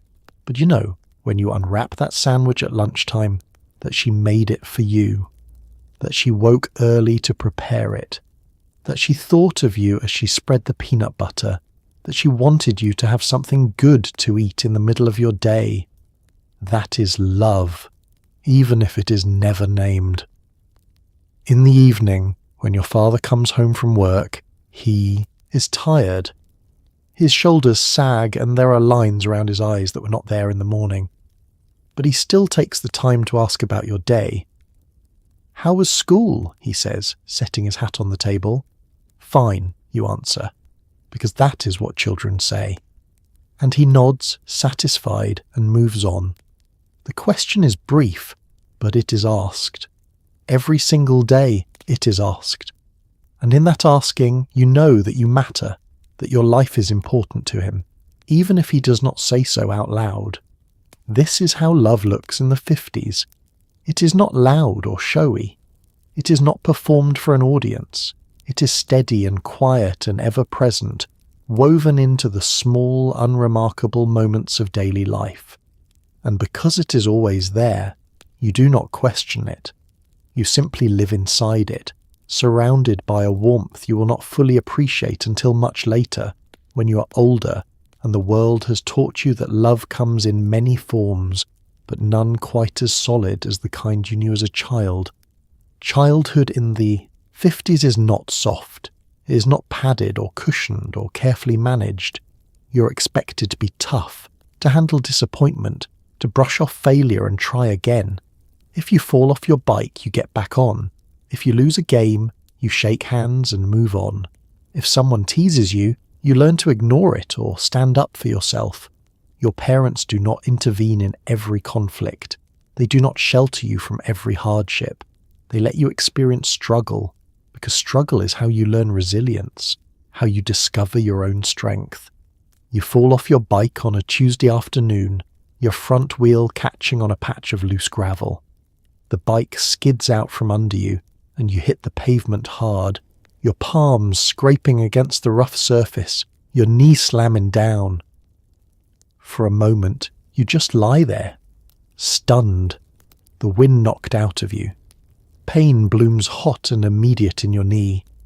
You look down and see blood, bright red, welling up through the torn fabric of your pants. You want to cry. The tears are right there, pressing behind your eyes, but you do not. You push yourself up, wincing, and retrieve your bike from where it has fallen a few feet away. You climb back on, your knee throbbing, and pedal home.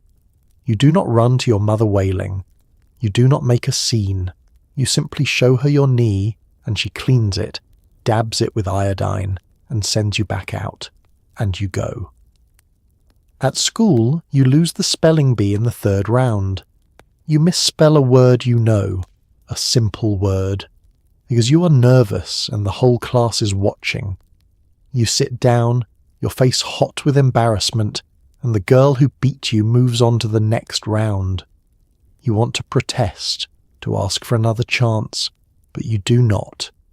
You sit quietly, your hands folded in your lap, and you watch the rest of the competition.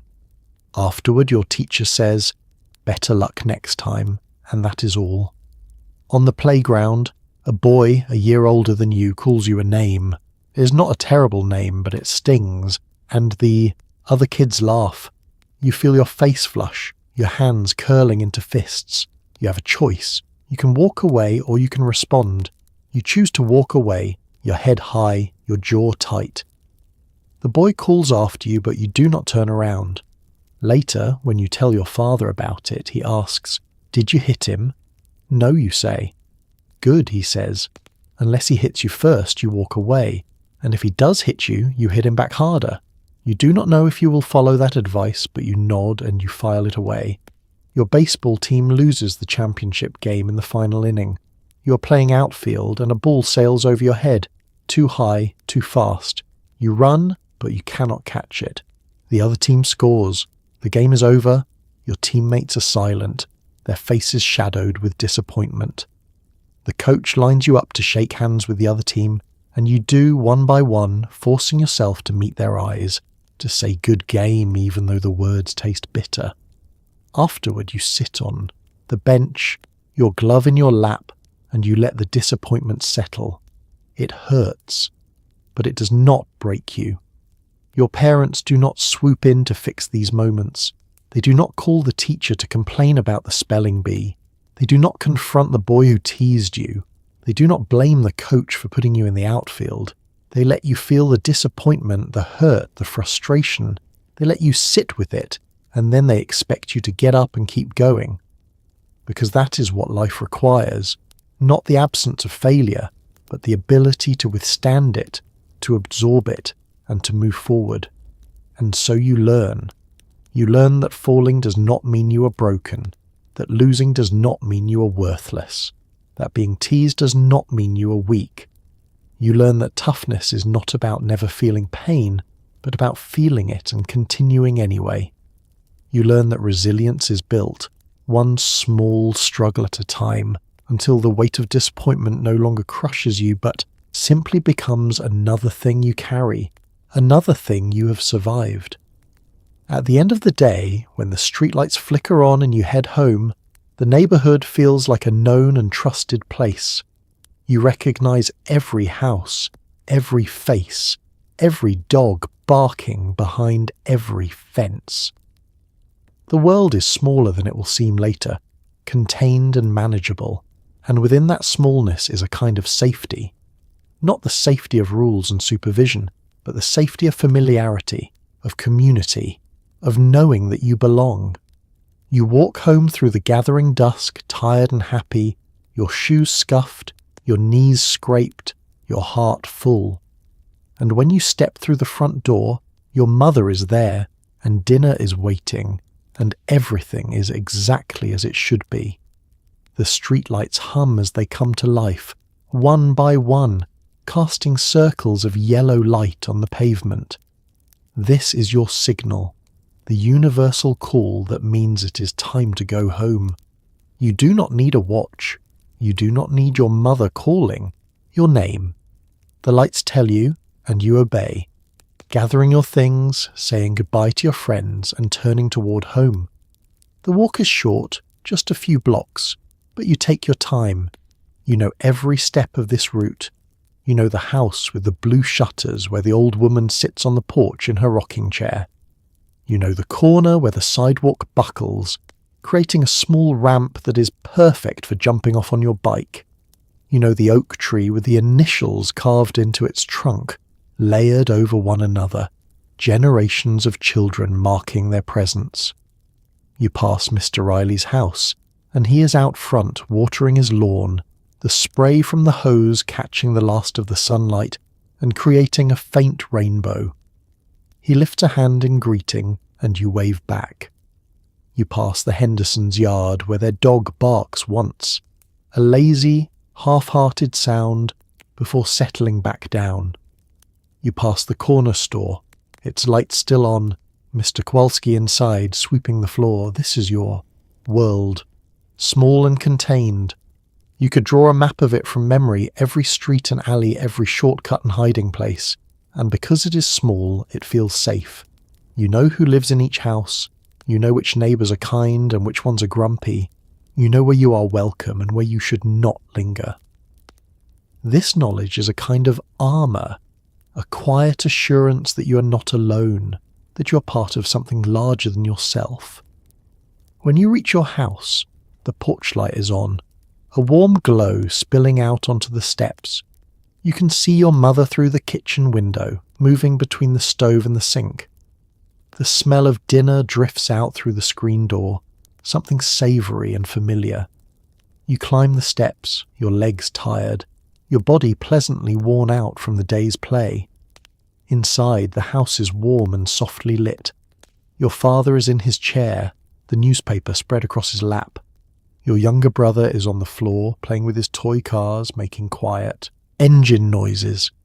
Your mother glances up as you enter, her eyes taking in your dirty hands, your scuffed shoes, the tear in the knee of your pants. "Go wash up," she says. "Dinner is almost ready." You do, scrubbing your hands under the faucet, watching the dirt swirl down the drain. When you return to the kitchen, the table is set and the food is waiting. You take your seat and the family gathers, and for a moment, everything is still.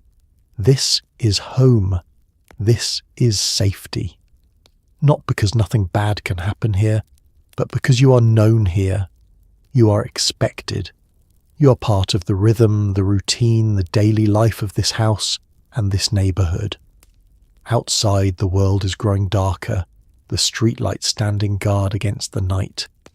But inside there is warmth and light, and the quiet hum of a family existing together. You eat your dinner, and you listen to your parents talk, and you feel, without being able to name it, the deep, abiding sense that you are exactly where you are supposed to be. The world may be small, but it is yours, and for now, that is enough. The medicine cabinet in your bathroom is a small metal box mounted on the wall, its mirrored door reflecting your face when you stand on tiptoe to peer inside. Your mother has told you never to touch what is in there, and you mostly obey, though sometimes curiosity gets the better of you. Inside are brown bottles with handwritten labels, tubes of ointment whose purposes you can only guess, a tin of aspirin, a bottle of something called mercurochrome that stains everything it touches bright orange red. There are no child-proof caps, no safety locks, just bottles and jars sitting openly on metal shelves, their contents potent and unguarded. Your parents trust that you will listen, that you will not touch, that you understand the difference between what is safe and what is not. The cabinet smells of camphor and rubbing alcohol, sharp and medicinal. When your mother opens it, you catch glimpses of its contents, mysteries wrapped in amber glass and faded paper. There is a jar of Vicks VapoRub, its blue lid worn from years of use. When you have a cold, your mother rubs it on your chest, the menthol so strong it makes your eyes water and your nose run. There is a bottle of castor oil, thick and viscous, used for purposes you do not fully understand but which your mother swears by. There is iodine, of course, the brown liquid that burns like fire and marks every scrape and cut with its telltale stain.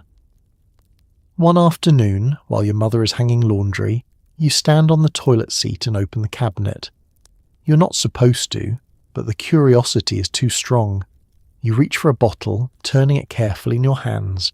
The label is handwritten in your mother's neat script, for stomach. You unscrew the cap and sniff. The smell is overwhelming, bitter and herbal, and you quickly replace the cap and set the bottle back exactly where it was.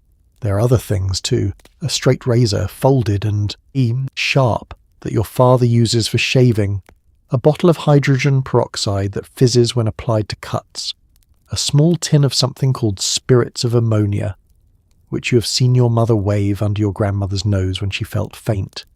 These are tools, remedies, substances that heal or harm depending on how they're used, and they sit there, unguarded, waiting. Your parents do not worry about you getting into the medicine cabinet the way parents would now. There are no plastic locks, no hidden keys. The expectation is simple.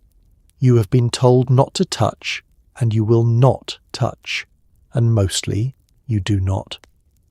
Because the consequences of disobedience are clear, and because you have been taught to respect boundaries even when no one is watching.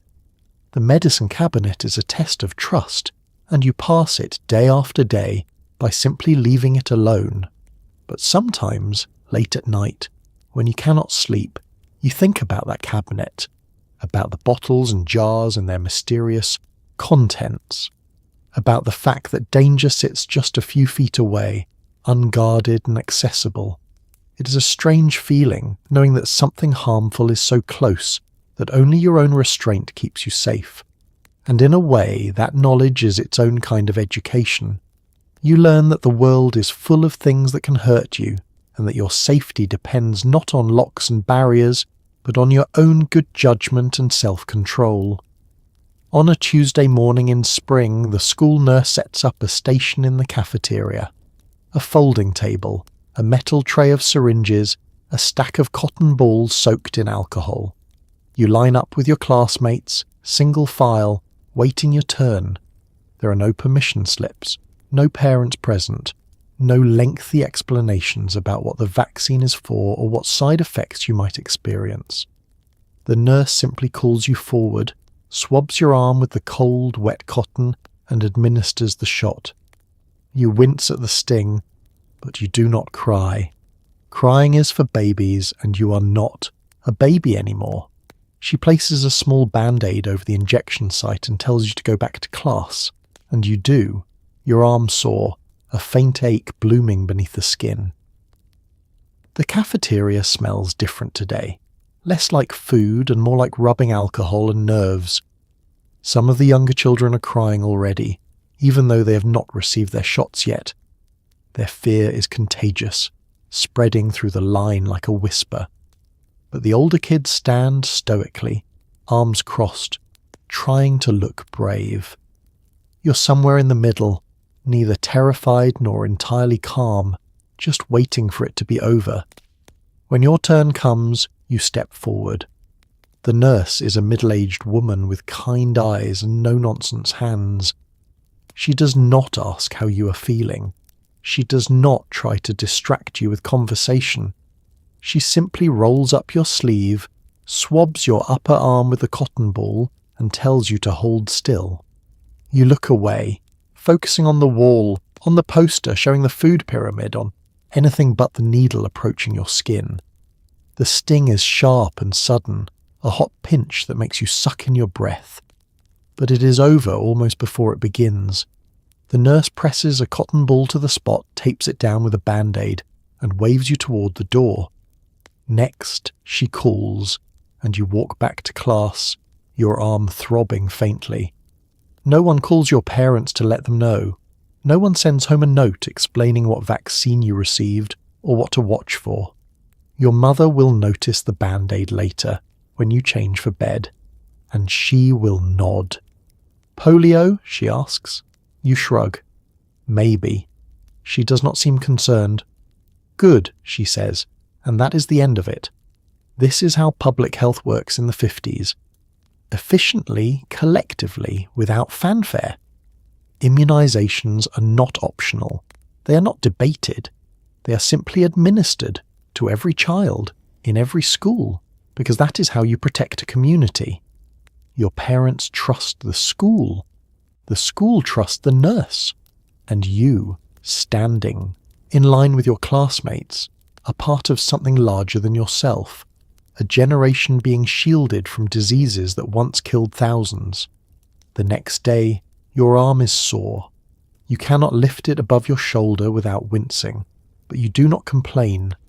Half the class has the same sore arm, and you compare band-aids at recess, a strange badge of shared experience. By the end of the week, the soreness is gone, the band-aid is peeling off, and you have forgotten all about it.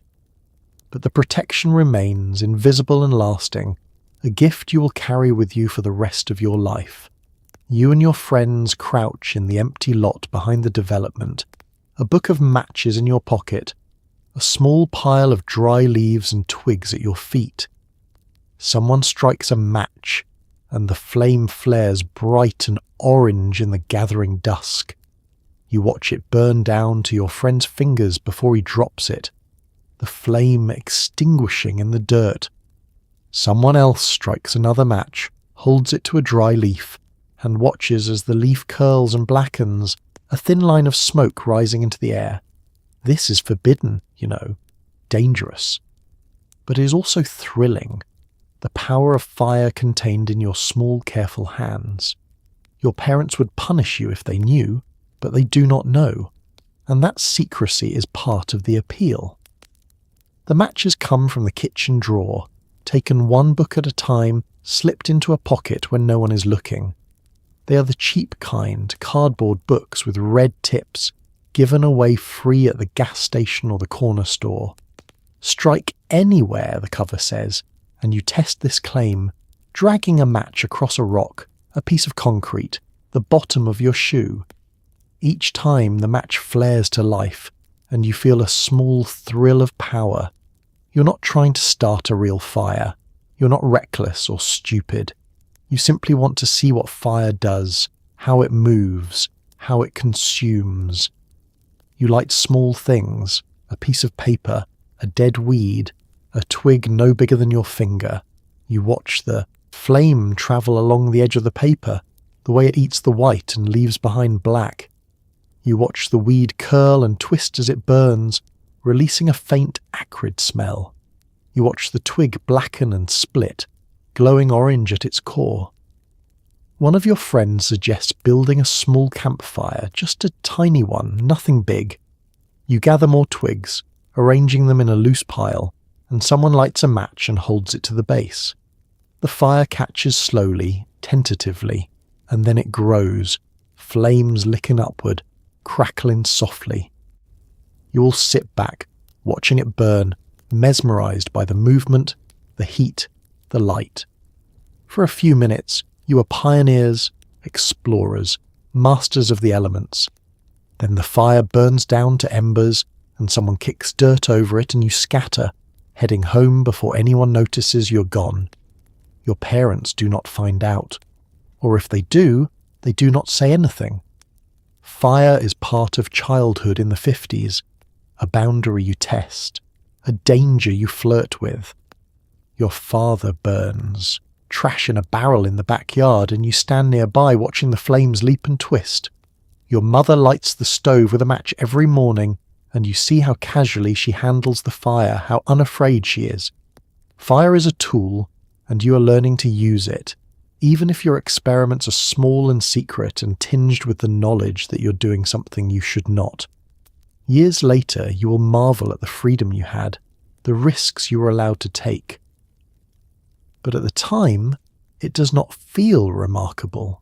It simply feels like childhood, like testing the edges of the world, like learning through doing, even when doing means playing with fire. The dentist's office smells of antiseptic and something faintly sweet, a smell you will associate with dread for the rest of your life. You sit in the chair, the vinyl cool against your legs, and the dentist leans over you, his face masked, his tools gleaming on the tray beside him. He tells you to open wide, and you do, your jaw already aching in anticipation. He finds the cavity, probes it with a sharp metal instrument, and you flinch at the sudden jolt of pain. "Hold still," he says, his voice firm but not unkind. "This will only take a minute." He picks up the drill, a loud whirring instrument that vibrates in your skull, and he begins to work. There is no Novocaine, no numbing agent, just you, the drill, and the sharp, bright pain that makes your hands grip the armrests and your eyes squeeze shut. Your mother sits in the waiting room, flipping through a magazine.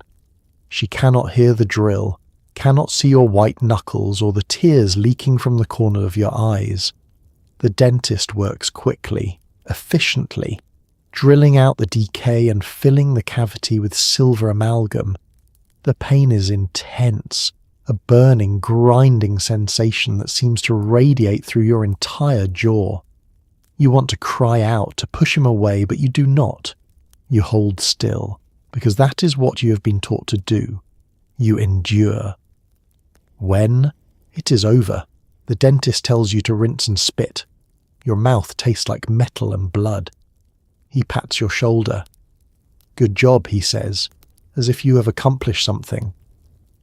You slide out of the chair, your legs shaky, and walk back to the waiting room. Your mother looks up. "All done?" she asks. You nod, not trusting your voice. She stands, gathers her purse, and you leave together, stepping out into the bright sunlight. Your jaw throbs, a dull, persistent ache that will last for hours. At home, your mother gives you aspirin and tells you to lie down. The pain fades slowly, but the memory lingers. You dread the dentist in a way you dread few other things. But there is no alternative. Cavities must be filled, teeth must be cared for. And pain, your parents believe, is something to be endured, not avoided. Novocaine is expensive. It is unnecessary.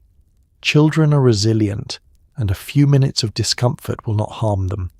This is the prevailing belief, and so you suffer through it, visit after visit, year after year, learning that sometimes pain is simply part of life, and that complaining will not make it stop. When you are upset, when something has hurt your feelings or frightened you or made you angry, you do not run to your parents expecting comfort. You do not sit down for a long conversation about your emotions. Your father tells you to toughen up, to stop being so sensitive. Your mother tells you that crying will not solve anything. You learn to swallow your feelings, to push them down deep where they cannot be seen. You learn that emotions are a weakness, something to be controlled, not expressed. and so you keep them to yourself, your fears and your sadness and your anger, carrying them silently, alone. You come home from school one day with your heart heavy. A friend has betrayed you, shared a secret you told in confidence, and now the whole class knows. You feel exposed, humiliated, raw, in a way you cannot quite name. The walk home was long, your feet dragging, your throat tight with unshed tears. You want to tell someone, to have someone acknowledge the hurt, to hear that it matters, that you matter. But when you try to explain it to your mother, she's busy at the stove stirring a pot of soup, her attention divided between the burner and the laundry she still needs to fold. She listens with half an ear, her wooden spoon moving in slow circles. When you finish, your voice trailing off into the steam rising from the pot, she glances at you briefly. That is what happens when you trust the wrong people, she says, her tone matter of fact. You will know better next time. She turns back to the stove, adjusting the heat, and that is the end of it. No hug. No sitting down together. No reassurance that the betrayal was not your fault. Just a lesson, delivered plainly, and the expectation that you will absorb it and move on. You stand there for a moment, waiting for something more, but nothing comes. Your mother ladles soup into bowls, sets them on the counter, and tells you to wash your hands for dinner. The hurt is still there, sitting heavy in your chest, but you swallow it down and do as you're told, because this is how it works. Problems are not dwelled upon, feelings are not indulged. You simply keep moving forward. Your father is even less sympathetic. When you sulk at dinner, pushing your food around your plate, staring at the mashed potatoes without eating, he notices. His fork pauses halfway to his mouth. "What is wrong with you?" he asks, his voice edged with impatience. You hesitate, then mumble something about the friend, the secret, the humiliation. The words come out halting and small, and you regret speaking almost immediately. He sets down his fork and looks at you, his expression hard. So someone told a secret. So what?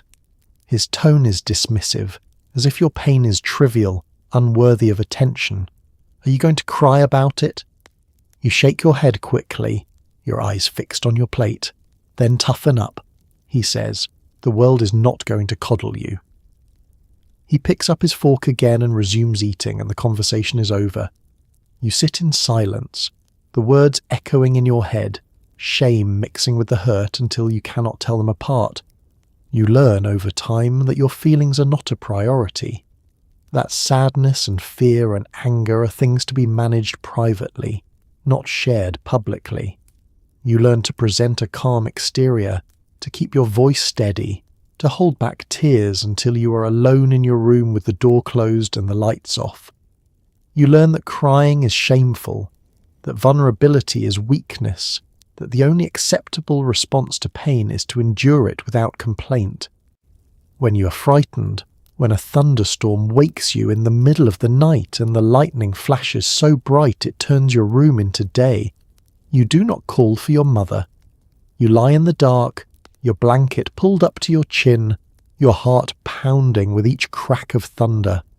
You tell yourself you are fine, that there's nothing to be afraid of, that only babies are scared of storms, and eventually the storm passes and you fall back asleep, having faced your fear alone. When you're angry, when your brother breaks your favourite toy, and your mother tells you it was an accident and to let it go, you swallow the rage that rises hot and bitter in your throat.